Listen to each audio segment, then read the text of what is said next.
Welcome to BizTech's Leadership's Conversation show. Our guest for today is Rashid Mohammed, Executive Vice President of Global Operations and Business Technology at Alcatel-Lucent Enterprise.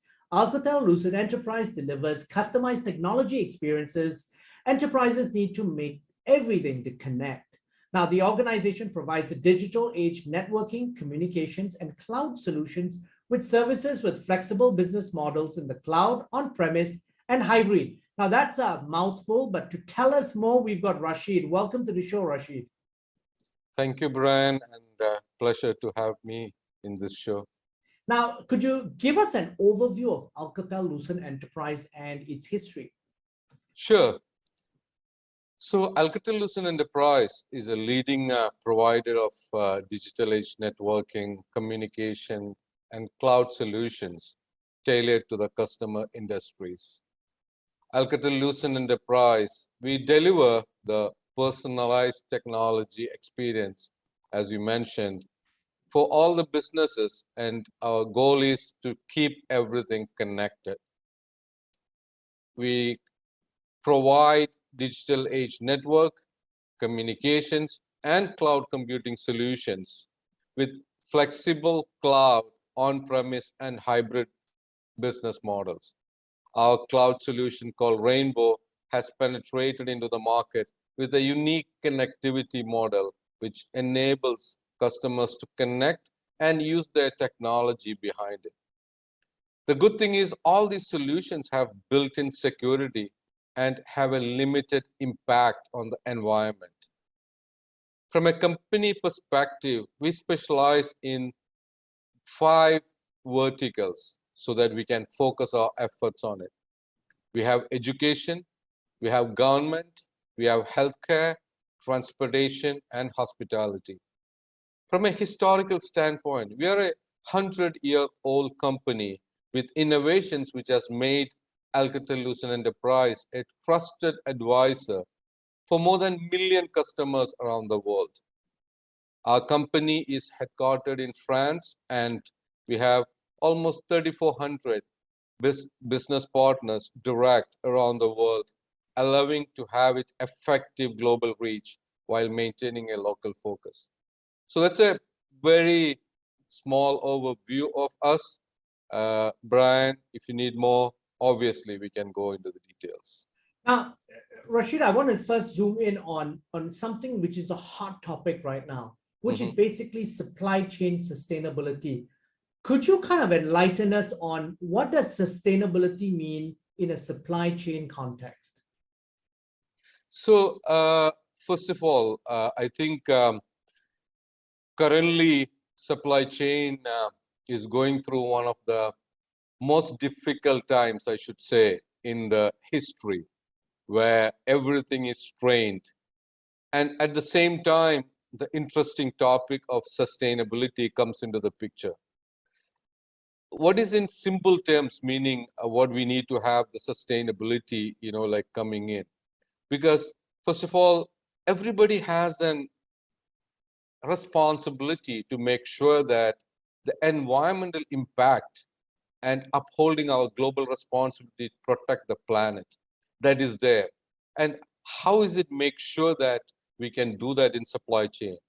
Because supply chain is where we are using the resources to build the products. So we need to make sure that there are some methodologies or guidelines how we are not depleting the resources so that the future generations can use and enjoy what we are enjoying or what our previous generations were enjoying.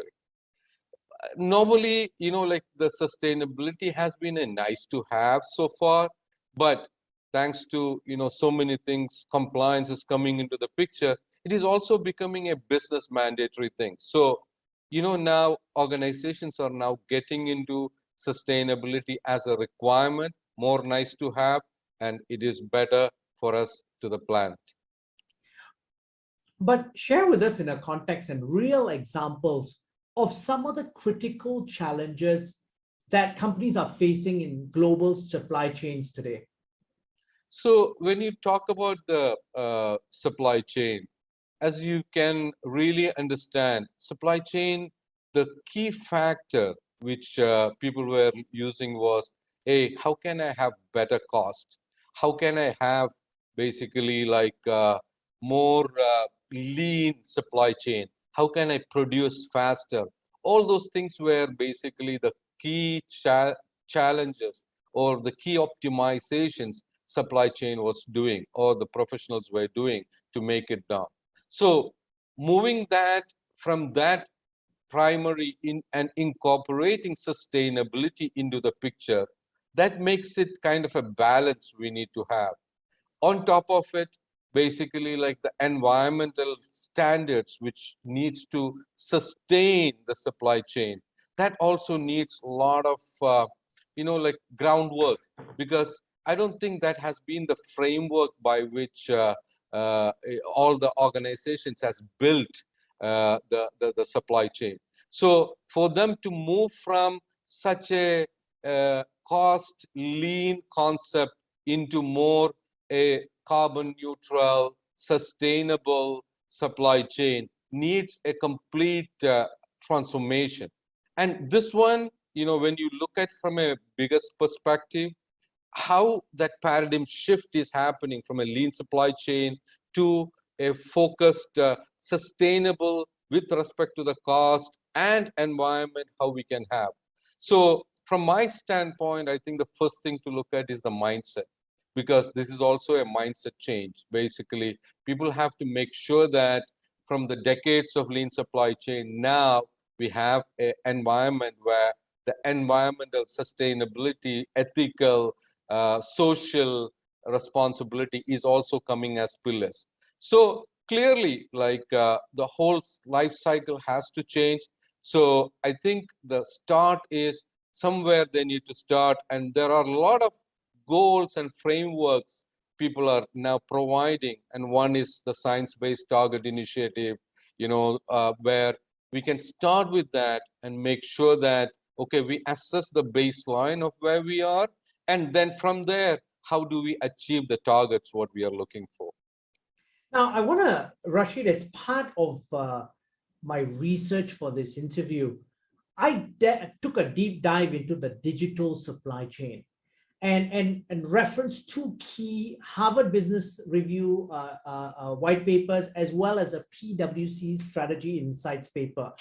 And they talked around 8 key elements in terms of the integrated digital supply chain. It's everything from planning and execution, logistics, procurement, smart warehousing, efficient smart parts management, autonomous B2C logistics, prescriptive supply chain analytics, and digital supply chain enablers. Now, within an Alcatel-Lucent Enterprise perspective, how do you play a role in all of this? So as far as my roles in Alcatel-Lucent Enterprise is concerned, so I'm also responsible for the CIO of the organization. So I have both the global operations and CIO, which makes it really helpful to fine-tune all these transformations. But let's look at the initial question of digitalization, how it helps. All the as they say, data is gold today, right? And usage of the data for the right perspective is basically like how we make our transformations, and that's how we use our digitalization. And what is the key benefit there? It provides you the transparency.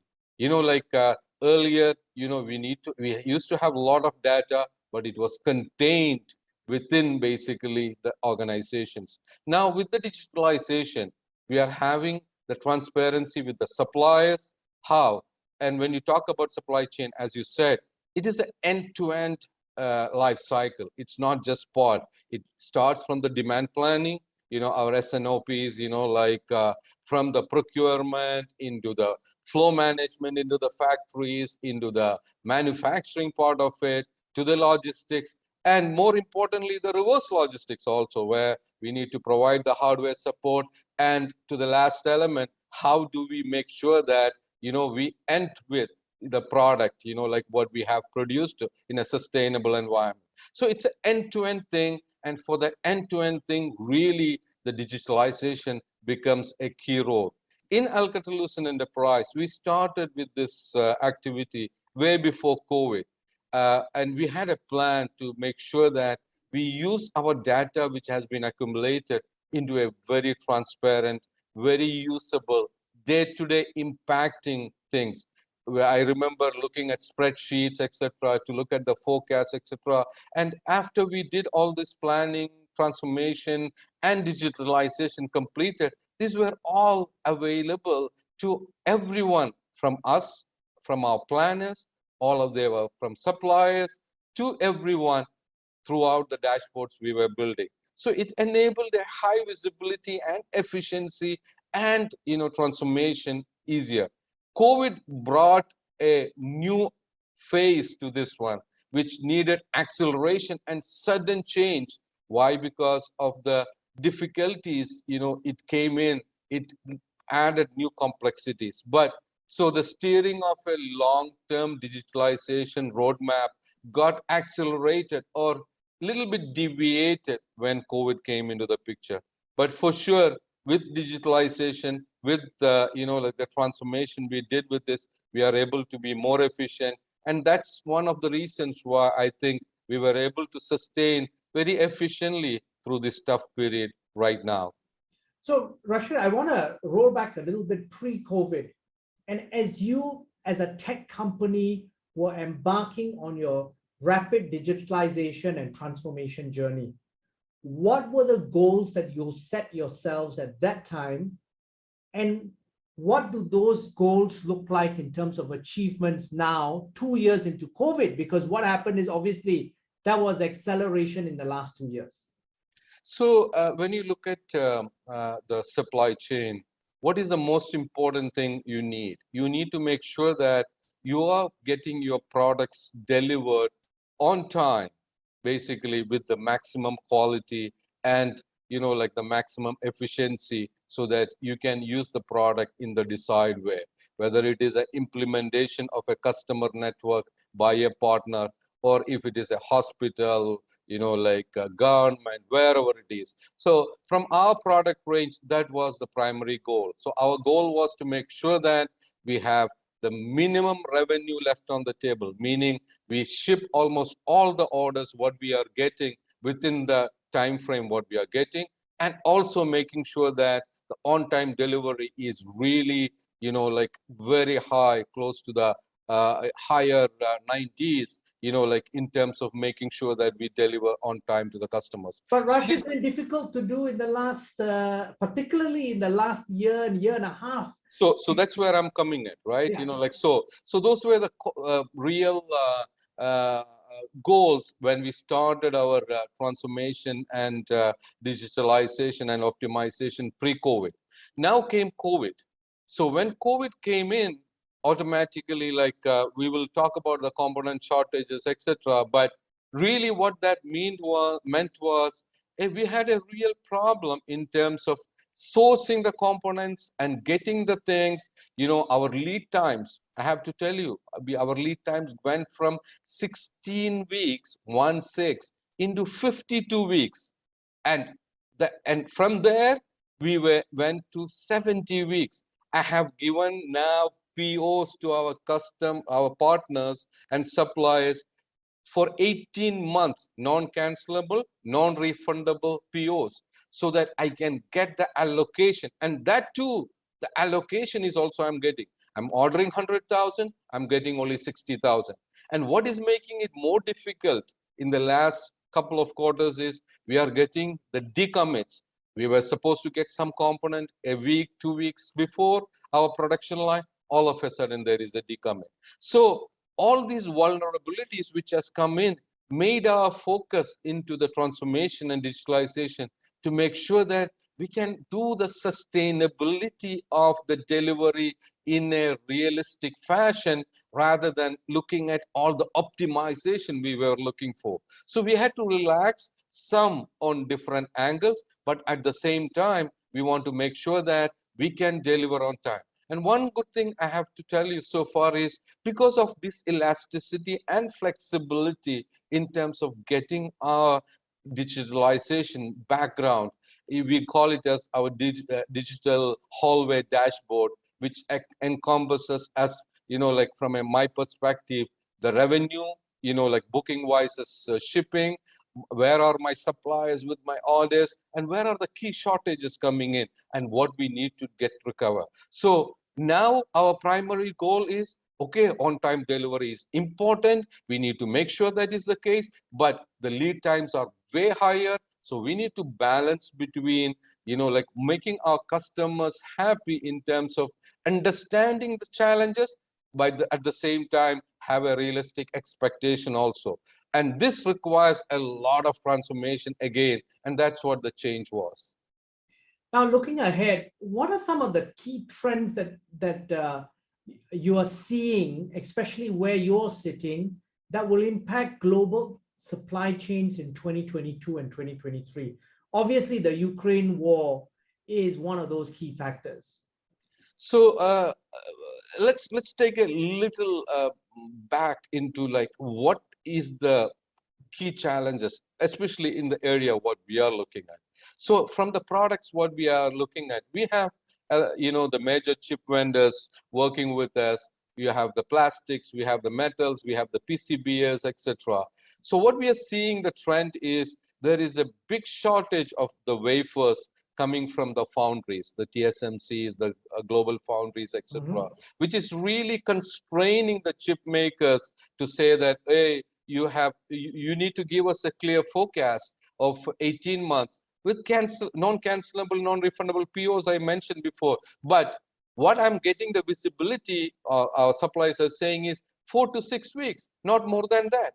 So how does this really affect us, right? Because I cannot go and tell my customer that, hey, when an order is coming in, hey, I cannot deliver it because I don't know what it is. So that requires a lot of, like anticipation and understanding of what we can do. And this is where we use the three major areas. One is, okay, we work with our suppliers, make sure that give them all the right forecasts, the POs, what they require, so they can plan it, and we get our right allocations, even though it is not meeting the demands what we are having, because the business is booming on the booking side. At the same time, our backlogs are increasing because we are not able to deliver everything.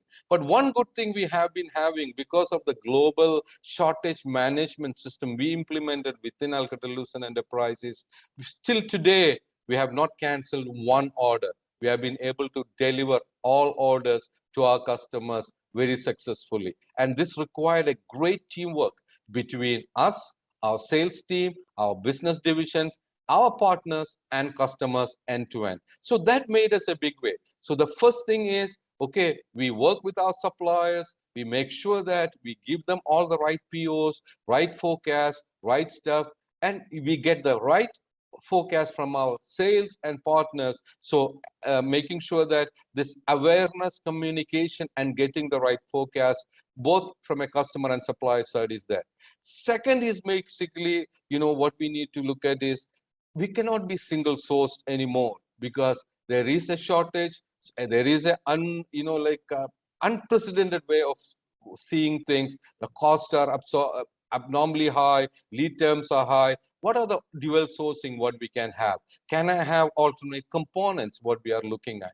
So from that perspective, working with our business divisions, looking at the solutions what we are selling to the customer, making sure that we have alternates, we have dual thing, and that takes away some of the resources of our business divisions also in terms of innovating new products, because we need to make sure that the products we have is sustainable, we are having the right stocks and deliver.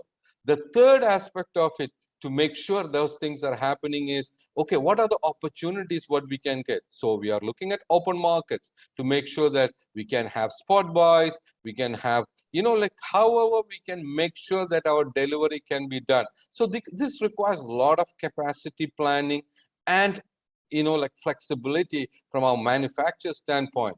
Like on top of all these things, the logistics right now is a nightmare. The predictability, like we used to pay $2 average for our shipments in air.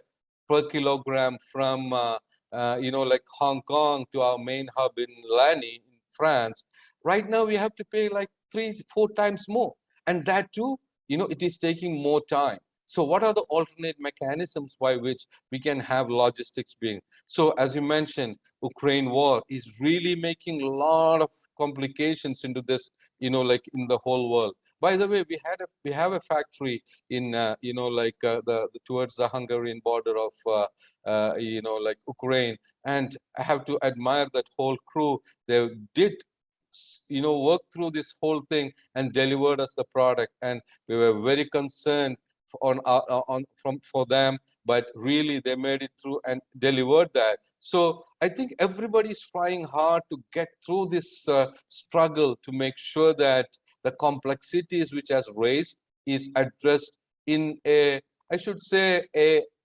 humanly above plan right now, which is making the impossible possible. Now, Rashid, it's been a very informative conversation, but before we leave, any final thoughts you'd like to leave us with? So I think one of the things which we need to make sure, which I'm trying to do more and more, which I needed to do less before, was making everybody aware of the situation end to end. So I'm doing a lot of education to my internal teams, my partners, my customers, talking to them and making them aware that, okay, this is the situation, what it is. So the transparency of the communication is number one today. And if you are doing it 10 times before, make it 100 times, because the more people understand the difficulty, the more flexible and the more work cooperation you will see. Second is basically like, when I look at challenges, I look at challenges in three ways. The challenges are like internal challenges, the challenges are external challenges, which is predictable, and then there is the third one, which is unknowns. So first and second, I think we need to improve our efficiency to handle it much better, because the unknowns which is coming in today is very, very high. And if we are not allocating the right time to do that, then we have a problem. So this is where I think we need to really understand. So my advice will be, make sure that you communicate transparently, and make sure that you are all working together as one team, and then make your known things efficient so that you can spend time on your unknowns which is coming to you. Rashid, thank you very much for taking your time to be on the show. Thank you, Brian, and it has been a pleasure to share and understand from you also what's going on. So thank you very much. I'm Brian Fernandez, and we've been speaking to Rashid Mohammed, the Executive Vice President of Global Operations and Business Technology at Alcatel-Lucent Enterprises on BizTech's Leadership Conversation Show. This video and podcast will be on our social media platforms as well as our website, www.biztech.asia. Please like and subscribe to our various platforms. Thanks again for tuning in.